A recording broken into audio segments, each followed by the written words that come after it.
Wander Franco just got paid. Yeah, so let's talk about that before the radio audience returns. So here's a conundrum for baseball. As you know, I've been through the lockout wars with the NFL. Oof. Don't let this fool you, this being the dome here, that even in 2011 there was more hair up there, and I lost it all that year, being the host of NFL Total Access throughout a lockout. Draft throughout a lockout. David Letterman invited me on his show to ask, just because he was curious, how does a guy host a draft during a lockout? Players Association was telling players don't go to the draft, and they're not technically a part of the union until they're drafted. That's how crazy it was. I'm on Total Access saying, hey, who's going to be the best free agents of the free agent class of wide receivers and running backs, even though we don't know if there's going to be free agency or what the rules are, or who's allowed to be a free agent, or when we're going to play football. It sucked. It was terrible. So baseball has to come up with a collective bargaining agreement by December 1st. And if they don't, lockout starts. Wander Franco, who I do believe still needs to be carded because he looks so young. No, he's like 20, right? So he's amazing. How old is he? How old is Wander Franco? He's 20. 20 He'll years be 21 old. on March 1st. 12-year contract that guarantees him $185 million, a maximum of $223 million. And this is a Tampa Bay franchise that doesn't sell out, can't sell out unless the Yankees show up. I mean, I know that the fans were beginning to show up, but they play in the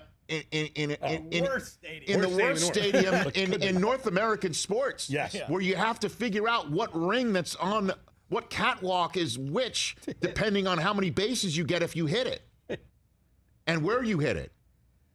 That franchise can afford that much money to a 20-year-old kid who shows obviously generational talent, but I'm not saying he's not worth the contract. How are they going to tell the Players Association they don't have the money when push comes to shove? Because that's the conversation that's going to eventually happen if there's a lockout. That's a question. Players Association. Tampa Bay can afford that. So open the books. 844-204-RICH, number to dial. Here on the Rich Eisen Show, we're just talking about the Wander Franco contract being $223 million over the life of the contract, and baseball's going to say we need help in terms of making ends meet, and maybe they'll use the Rays as saying they can't afford it, they're going to go bankrupt, but they need to do this to keep a player, so we need help. We need luxury taxes. We need caps. We need all sorts of stuff. I shouldn't talk about this stuff because I am not expert on what the actual issues are on the table. I just know the language of management and players associations for lockouts. I was through that war. That's an interesting contract on the eve of what is a collective bargaining agreement deadline.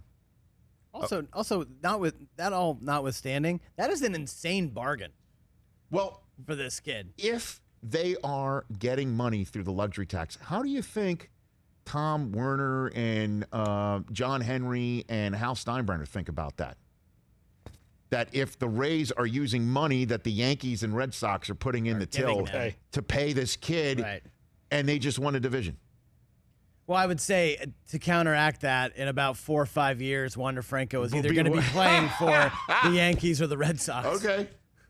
So, I mean, fascinating. If he's a Ray in 12 years, Mike, I'll eat your shorts. Oh boy. I hope we're on the air long enough for that to happen. I'll save it. That's the plan. Hey, you watched all the way to the end. Thanks for that. Watch more right here.